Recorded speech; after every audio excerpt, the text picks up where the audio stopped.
Ladies and gentlemen, boys and girls, organics of all ages, Double are here, and today I'm going to be dealing with an Anita Sarkeesian video. Hey, whoa, before you run off, I know I usually do devil's advocate, so in the urgency of fairness, because I know people are already diving out window. Hey, get back here. Come back from the window. Come back. In the urgency of fairness, before this person jumps out another window, I would like to bring up. Now I know the word you're thinking is like, well, he doesn't mean urgency. I mean, yeah, urgency because the guy's trying to jump out the window. Stop. Stop. Now, to be fair, Anita has, at least in this video, done a couple things different. She's actually cited a couple of sources where she's getting her logic from. So that's a plus. That's good on you, Anita. That's great. I like that. She cites at least two sources, both from white guys, and it's both about feminism. So she is citing sources now. I'm with it. And she decided to get rid of that weird-ass flannel shirt combination that she usually decided to use. She seems a little more relaxed in normal shirts. Good on you. I'm with that too. 100%. So that being said, and being fair, I'm being nice, like I said, she has sources, she seems a little more relaxed. I'm with that. That's a good sign. So now let's get to the video, and hopefully I won't have to yell or get mad too often. But then again, this is Anita Sarkeesian, and her track record speaks for itself. Oh, she's kind of cute for an alien. Look into my eyes and tell me me. God, the pain, Kill for the me. hip, Anything. the limbs. Oh, my hip, my elbow. Okay, I was not ready for that. I did not expect Chica to be the freaking alien, okay? Alright. So now that I was just hit with like 5 Nights at Freddy freaking alien. Ow. We're going to go ahead and skip some of this stuff and get right to our points. One of those new monsters was the vagary, a monstrosity with the upper half of a naked woman and the lower half of a giant spider, who also happens to be pregnant with a demon fetus in her abdomen. I think I speak for many, many gamers who saw that, and the first thing that I said was, shoot it! Shoot it a lot, shoot it fast, shoot it till it's dead, and then, hopefully, the fetus won't come out, and if it does, shoot that too! Don't see how it's so sexual, it's very ugly. It's the bottom half of a spider, it's the face of a spider, it's the head of a spider, it has the torso of a woman.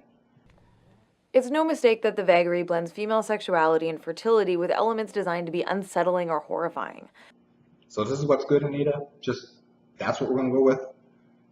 So if you're a monster woman, it's bad. Okay. No, I'll go with it. Why not? It's a monster woman, it's bad.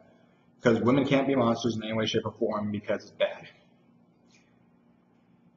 Okay, so women can't be slim or athletic or anything like that because you need to have more than one type of body. Women can't be monsters because women can't be monsters because it's bad because of some reason, right? There's a reason besides just women not being allowed to be monsters. The book The Making of Doom 3 reveals that the game's creative team summed up the driving concept for the vagary with the equation sexy plus gross equals creepy. So, a female torso, aka tits, arms, and stomach, make it sexy. Whatever. Welcome to Silent Hill. Silent Hill! Really? This is a thing? This is a thing. This is going to be a thing. I see it now. This is going to be a thing. What the makers of Doom 3 may not have realized is that this equation was in no way new, original, or innovative. Yeah, no shit, Anita, because you're already going to bring up mythology. I already know you're going to bring up mythology. I could tell you're going to bring up mythology because monster girls. Mythology is full of those things. So just go ahead. Just go on. Just have at it. I'll argue with you in a moment. My brain can only take so much illogical stupid at once that, like I said, I know it's not your fault this time because you actually have a source. I know you're going to bring up a source. You have to bring up a source. Please, for the love of God, bring up a source. On the contrary, by singling out the vagary, the only female enemy in the game, for her gender and using this to make her uniquely repulsive, the designers were participating in a very long tradition of creating female creatures who function to demonize femaleness itself. So it's the developer's fault for not having more than one female monster in the game.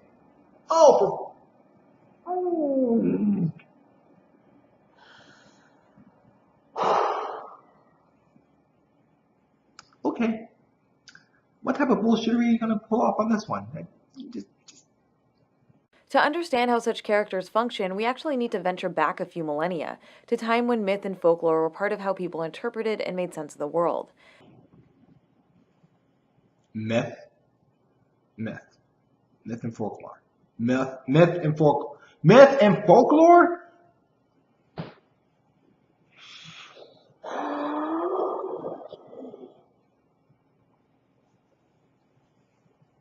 Myth and folklore. Myth and folklore. Of course, myth and folklore. Why not? Myth and folklore. Okay, go ahead. Go on. I'm ready. I got this. I can take it. I don't need any sanity. I don't. No, I'm good. I still got some sanity points left. Come on. Just as modern media both reflects and shapes our culture today, those ancient stories weren't simply meaningless entertainment in their own time. They reflected and reinforced cultural values. Sadly, misogyny has been part of cultures for the past few thousand years, and the myths and folktales of those cultures reflect that. Okay, so before I lose any more sanity points, Anita, you just said it reflects their time. Yes, we get that. We got that 100%. But when monsters show up in video games, it's literally just a monster in most cases. Like I just said in this video itself. Most gamers saw that and said, kill it now. And hopefully, that thing doesn't come out of her abdomen to try to kill us, because if it does, we kill that too. In fact, in some cases, they're just like, I'm just going to grenade shit out of it either way. And hell, most guys don't like spiders, so we squash them. Most girls don't like spiders, so they squash them. Spiders are a thing that says, we need to squash this. I don't... You... Go on. With female creatures and monsters who represented beliefs that women are inherently deceptive, manipulative, or evil. If it was a matriarchy, there would have been myths and folklore and legends that would have just spun the exact same thing on the opposing gender, and we would still be here at this point. That said, however, most of the creatures that you could bring up, there's an equivalent for it on the guy's side. Maybe not the same exact animal, but there's an equivalent of it. Just putting that out there. For the love of China, please don't be any more confusing. I have very few sanity points left, and I know I haven't even gotten through a good chunk of your video, so I'm going to have to start skipping some shit so I have a chance to make it out of here with at least one sanity point left. I don't want the warning to go off, because if the warning goes off, I'm going to go off on you, and that's not a good thing for anybody. In his book Misogyny, The World's Oldest Prejudice, Jack Holland explores this through the story of Pandora from Greek mythology. The first woman, Pandora, was created by Zeus specifically to punish humanity after Prometheus stole fire from the gods. She's given a sealed jar and told to never open it, but because Zeus designed her to be evil and lacking in morals or manners, of course she does open it. By doing so, she unleashes evil into the world, dooming humankind to labor, suffering, aging, illness, and death. Where else have I heard a story about the first woman doing something she's not supposed to do and being responsible for all the bad things in the world?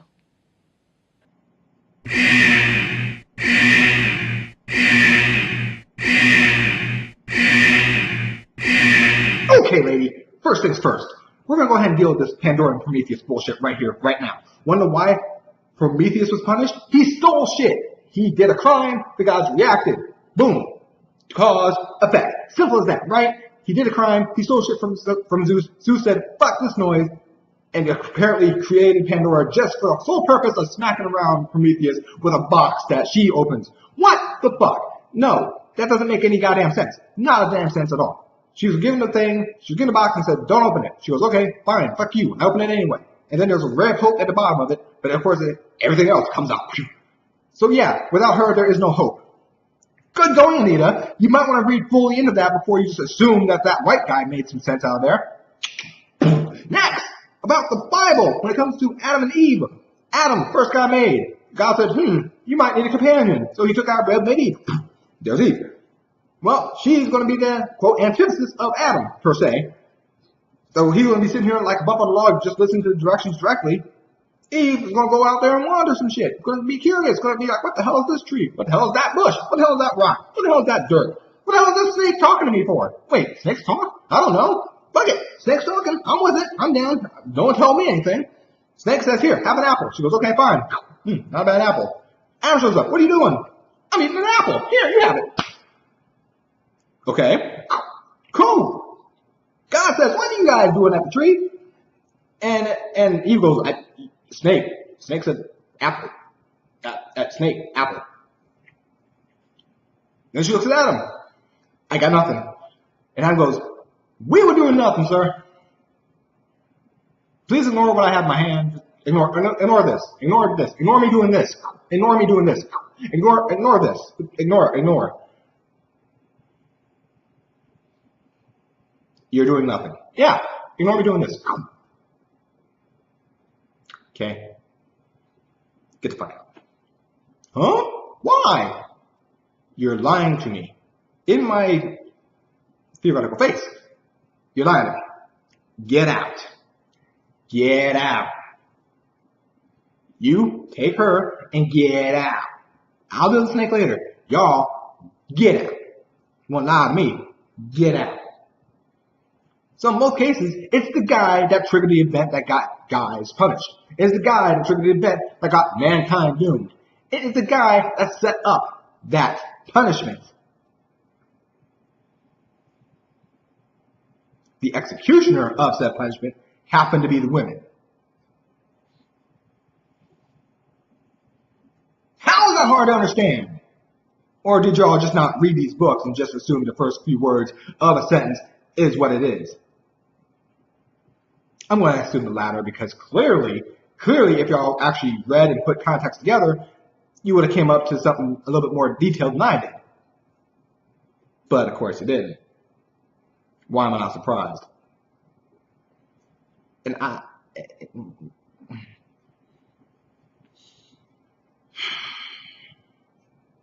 a couple points of sanity back. Continue.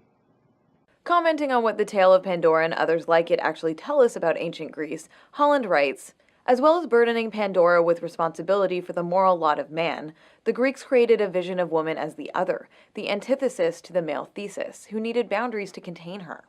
Any history of the attempt to dehumanize half of the human race is confronted by this paradox, that some of the values we cherish most were forged in a society that devalued, denigrated, and despised women. And in his book, The Gender Knot, Alan G. Johnson discusses the relationship between mythology and misogyny, saying the cultural expression of misogyny, the hatred of femaleness, takes many forms.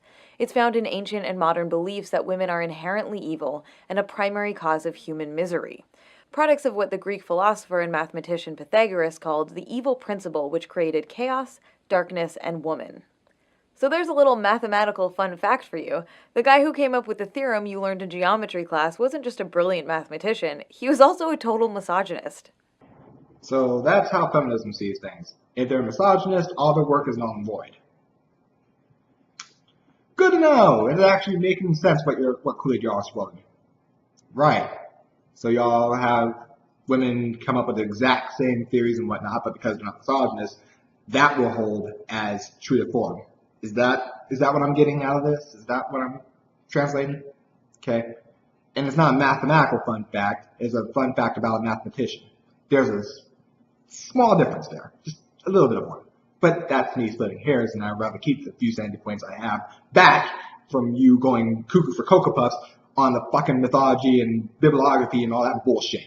So, with that being said, let's deal with these little things here. 2 other motherfuckers who translated the situation wrong because they went to a class they really didn't want to go to. Yay. Good logic. A+. Yeah, I'm going to create all evil, darkness, chaos. And while I'm at it, why not women? Really? Y'all don't believe in the whole, for every action there's an equal and opposite reaction. And y'all don't believe in the whole balance thing, do you? Because balance is not a thing. Y'all claim y'all want equality and shit, but y'all don't know what that word means because y'all don't know what the fuck balance means. Balance is its own thing. You do realize this, right? If you make an antithesis, it's so that this doesn't happen. It's to make sure that doesn't go off scale when it comes back to about balance, right? That's kind of what balance is supposed to do. But with no antithesis, it's just going to kind of stay skewed.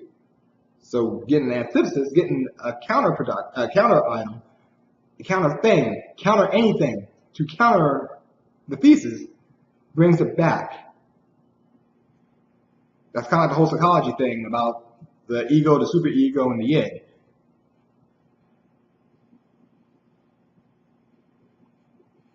Hey, when my sanity goes down, I'm not supposed to sound more intelligent. Stop that. I don't know how I remember psychology. But the fact remains, that is a form of balance. One wants one thing, one wants the other, and the third wants something else.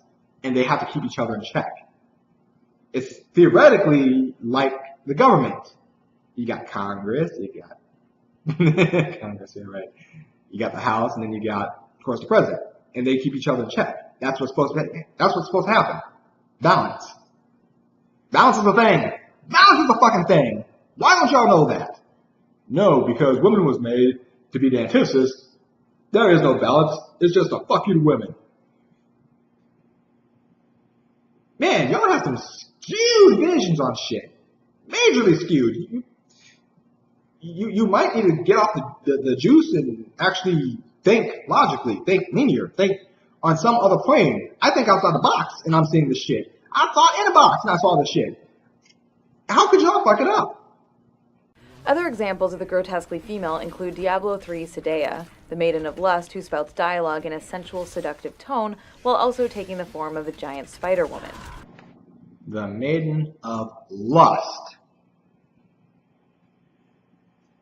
who spouts data or spouts dialogue in a suggestive tone no matter what gender your character is. The Maiden of Lust.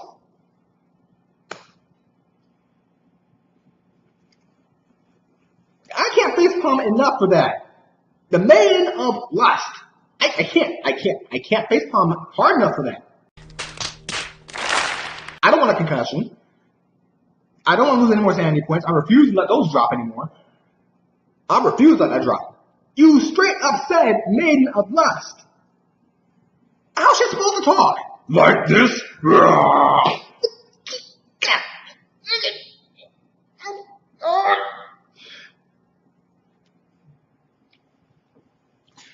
Go on. I will take great pleasure in your suffering.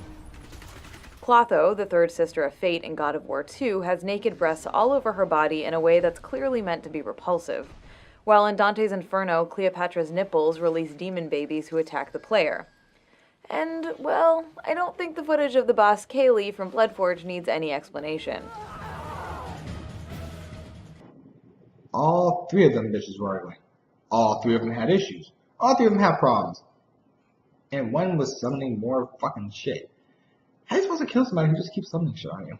That's like fighting a slod and then getting many slods gated in at once. You just can't. You just can't. You can't. I know where their arguments are going right.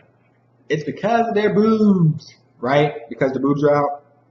Okay, game developers, to make Anita happy, if it's a male boss, to make Anita happy, y'all need to have the wang out. The dick needs to show. You need to see the cash and prizes, the cock. You need to see the wang. You need to put that in there, game developers.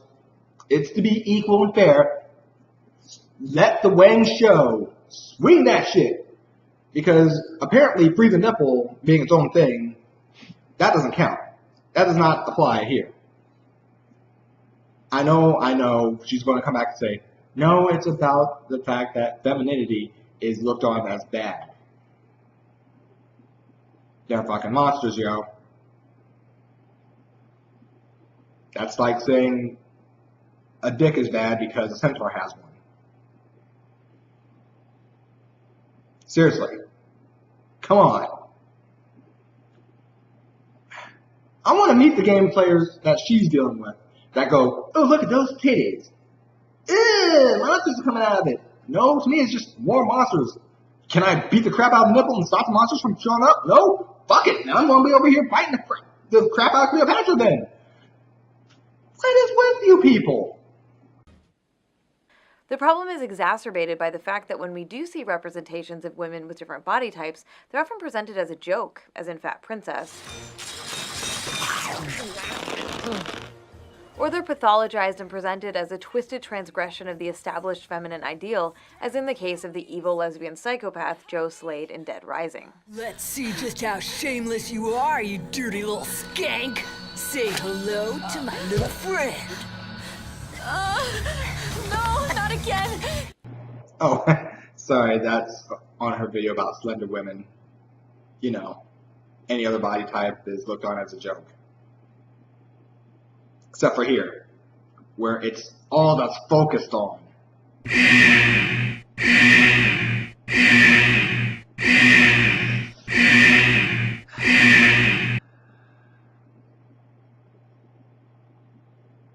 Okay, go on. Now, of course, there's no shortage of male characters in games who are meant to elicit disgust, but the unsettling nature of those characters is not tied explicitly to their gender. Guys that are meant to elicit disgust are straight up disgusting, yo. Again, game developers, the dick has to be out. According to Saint Anita, the dick has to be out. If it's meant to be grotesque, the dick has to be out. She wants ugly looking dicks. That's what I'm seeing here. That's what I'm getting. That's the message. If you want to tie it intrinsically to maleness and whatnot, it has to be a very monstrous, ugly, grotesque dick. She wants to see that. Make a game with the wing. Really? Just...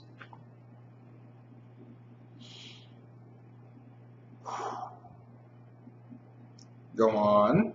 They don't function to suggest that maleness itself is inherently disgusting or dangerous. With these female characters, on the other hand, their grotesque nature is inextricably tied to their gender. Told ya. Exploiting women's femaleness is not always done by presenting them as repulsive. With some, it's their attractiveness or seductiveness that makes them worthy of fear, scorn, and contempt.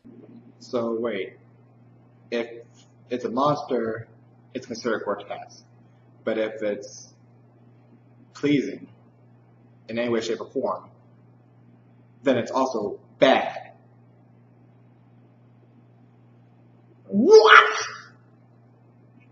Among the most famous female mythological creatures are the sirens, whose voices were irresistibly alluring to men who sailed near their island and heard their songs.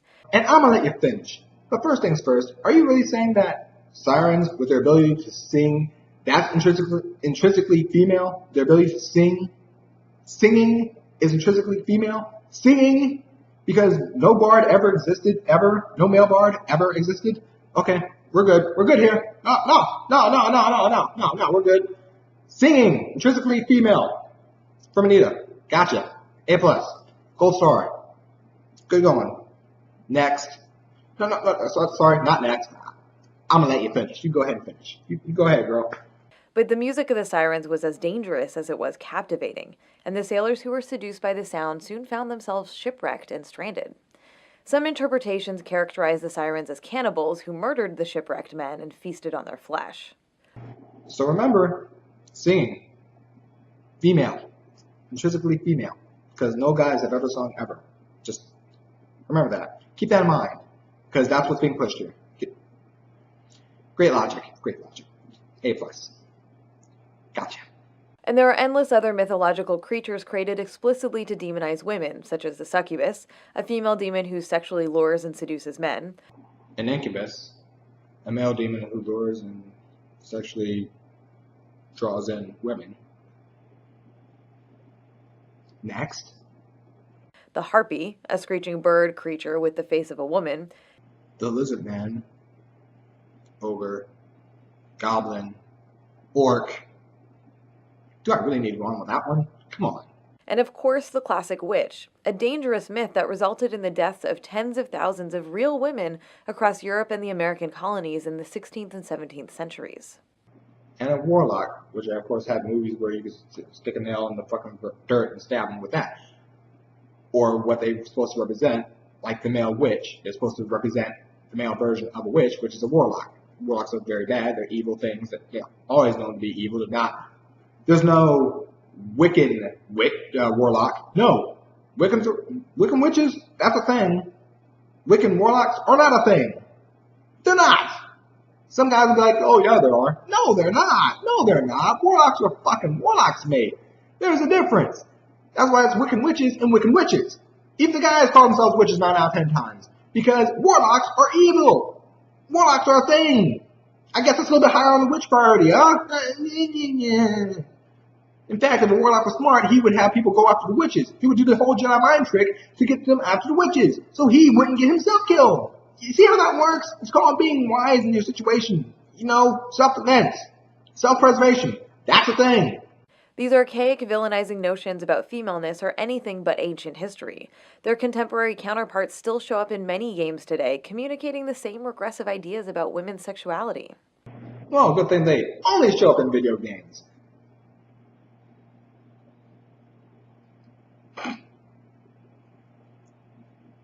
Don't read any fictional books, and stay away from movies and probably some television shows. Just a heads up. In the 2010 game Mass Effect 2, players can agree to help the Asari Justicar Samara capture her daughter Morinth, a fugitive who suffers from a genetic disorder that makes mating with her deadly. So the player has to choose to go on this quest to go after the Black Widow / Praying Mantis daughter of this person. They have to choose, which goes back to my rant about the Prometheus thing. There has to be an action that causes the following situation. So if they choose not to take this mission on, this whole thing is null and void. That's choice 1. Okay, next. When Samara confronts Morinth, players have 2 options: to keep their word and help Samara, or to betray and kill Samara and add Morinth to their team in her place. So the Shepard, or the player in this case, has to choose what side to take. They have to choose. Again, back to my Prometheus rant. Save me some effort. Next. If players side with Morinth, she later tries to seduce Shepard with talk of the incredible ecstasy they might experience with her. You and I can share something so intense, so deep, it will change your life. But if players are swayed by Morinth's promises and choose to be with her, Shepard dies, just like all of Morinth's other lovers. So they have to choose to go with Morinth here and do the deed, which gets them killed. Just like what the other person said, and just like my Prometheus rant claimed. That's 3 choices you have to do. 3 choices that gets him killed. This has nothing to do with Morinth being a seductress. It's the fact that you are told information, and either you follow through with the information, or you get swayed. That's how that works. Seductress, or she could have been a great eulogizer, eulogy giver. But that wouldn't even be the thing here. She could be a really cunning linguist. I know what joke that's supposed to be. I'm not trying to make that joke. I'm just saying she could be very good with language. She could be very articulate. Her oratory skills are awesome. It could be just that easy. But since it's a guy that she's targeting, it's easier to go the sexy side. Yeah, I think that's all the points I need to cover. You know I used the wrong fucking word, but y'all know what I mean. She might be really good at speaking and could sway you to her side.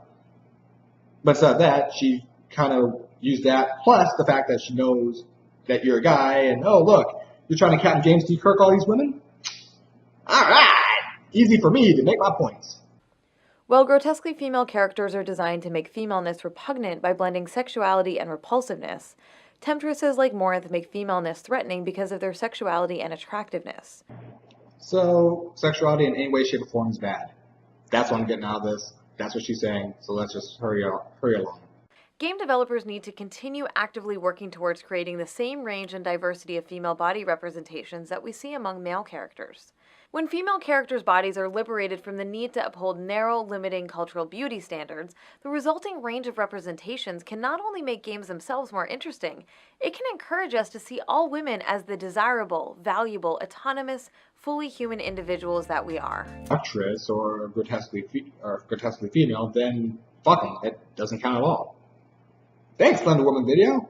You make it easy. To a secret room in the penthouse, she strips for Agent 47 in an attempt to distract him before drawing a gun and trying to kill him. So, because it is used as a self-defense mechanism or a weapon or some sort of ploy, it is bad because women need to just woman up and take the death to the face. If someone comes to kill them, they need to stop pussying out and they need to start pussying up to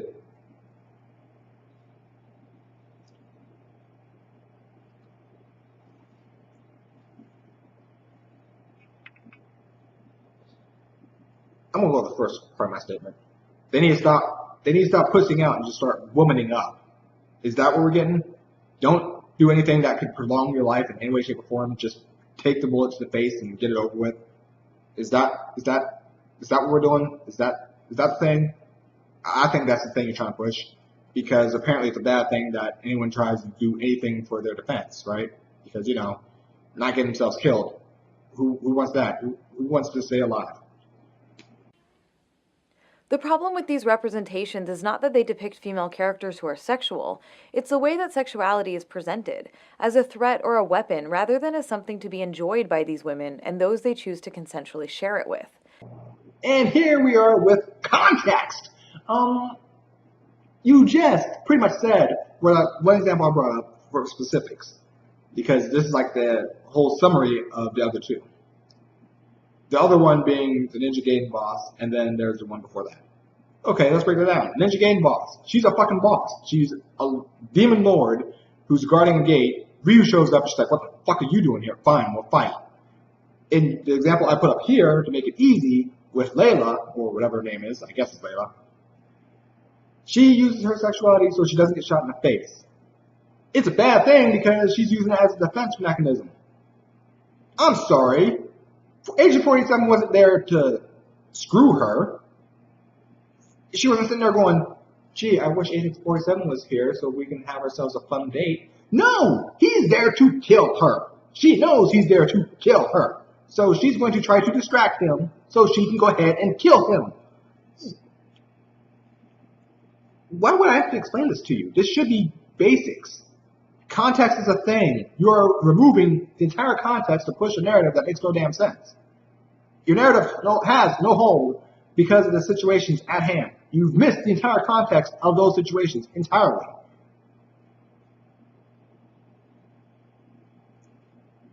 I guess we're going to stick with the battle plan. Don't pussy out, pussy up. Take the bullet to the face like a woman. Because Anita says you should. Don't do anything for self-preservation. No. Since you're not enjoying it, no. Don't do that. Just take the bullet to the face. Because Anita says you should. Good call. Good call. With all of these character types, their femaleness or sexuality is an intrinsic part of what is intended to make them dangerous or repulsive. As a result, when male heroes defeat them, their victory is often explicitly gendered, emphasizing that the male protagonist has overcome the female threat and reinserted his dominance and control. Huh? No, I'm still back in Diablo where you can be either gender. So when you beat the Maiden of Lust, it's a win for the woman? What? Okay, your logic has just gone off the rails and into a tree. Let's try to break down what you're saying. Let's try to think logically here. You're saying because the guy wins over the weird sexuality situation, again, context needed, not citation needed, context needed, with the context not being taken into account. Men feel they've overcome the dreaded sexuality of a woman. Which goes back to the whole question I had a moment ago. Game developers, Anita wants male bosses to fight female player characters with the male boss's dicks hanging out so they can castrate them? Because she feels it's being done too much on the other side? I don't get this. To conquer over sexuality, we gotta fight the guys who have their brains out with women characters. Yeah.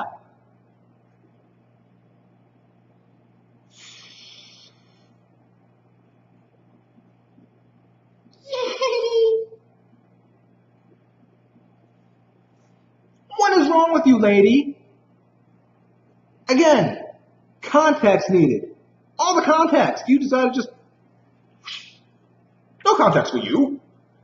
Context is a thing. Context is important. And by omitting context, you're doing a great disservice. And that's one of the big things people have a problem with you on when you're trying to push your little agenda. You omit context. A lot of it. When you defeat this person... When Agent 47 inevitably kills Layla, it shows that the player character has overcome the sexuality, has overcome the females. No, it means he did his fucking job. That's how most gamers see it. You did your fucking job. Kill this monster. Okay, did my fucking job. This person is guarding the gate. You need to go through the gate to stop the demons from running amok. The person guarding the gate just happens to be a female. Okay, kill it. Did your fucking job. Doesn't matter if you're a male or female character. If you're an objective, you're an objective. You need to get out the way. If you're Agent 47 shot Layla, great. That's great. That's what he's supposed to do. That's his job, right? Context.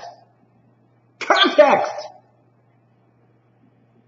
Of course, it's entirely possible to have female villains who don't reinforce the idea that female sexuality or femaleness itself is threatening or repulsive. Okay. Hope. Hope is very faint, but it's there. It's in the bottom of Pandora's box, and I don't want to go into that rant again. Go. Give me a reason to have hope here, please, for the love of anything, please. In Knights of the Old Republic 2, Kreia is a richly developed and complex villain whose evil is not tied to her gender. No, she was just deceptive and misleading, which is, of course, deceptive by default, which is something you said was bad.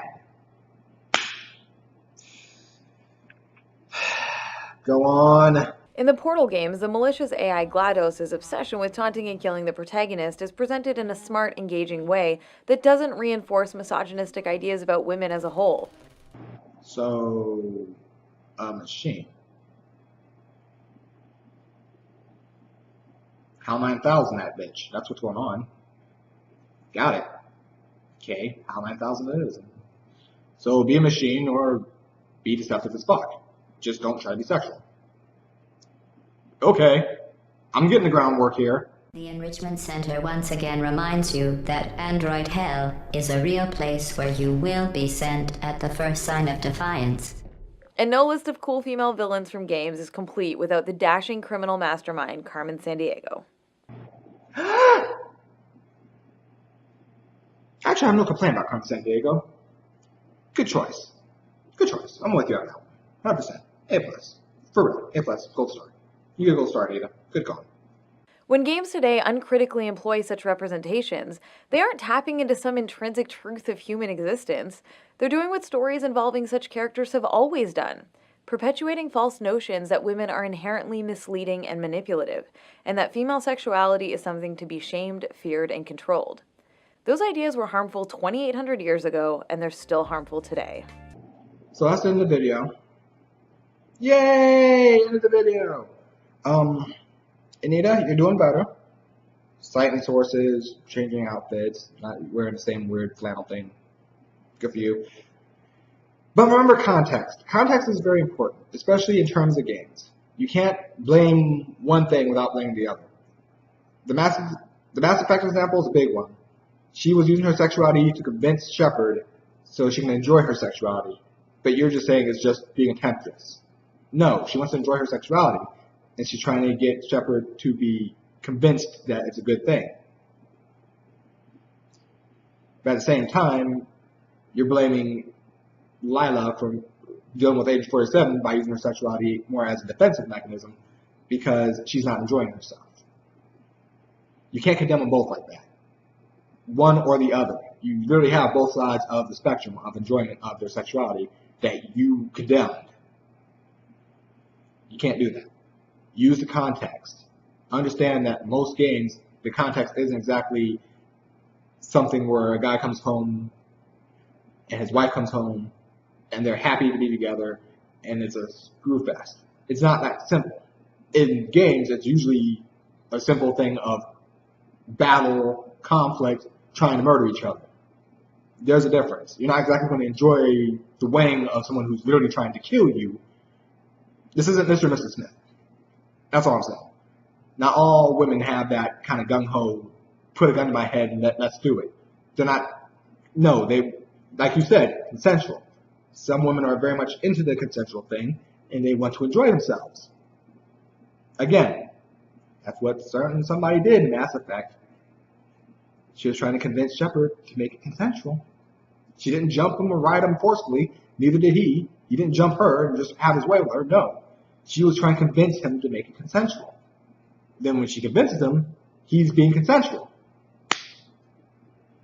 You get that? You can't blame both, Anita. You take one stance and you stay with it, okay? I understand that's going to go against your money, so that might be a problem. But you are doing better at it. Just remember context. Context from game instead of just context from source, from your source of what you were trying to push. It would help you a little bit more. Just a little more. So, good on you. I'm Dolar. I'm out. Sorry for it being about an hour. Yeah, sorry about that.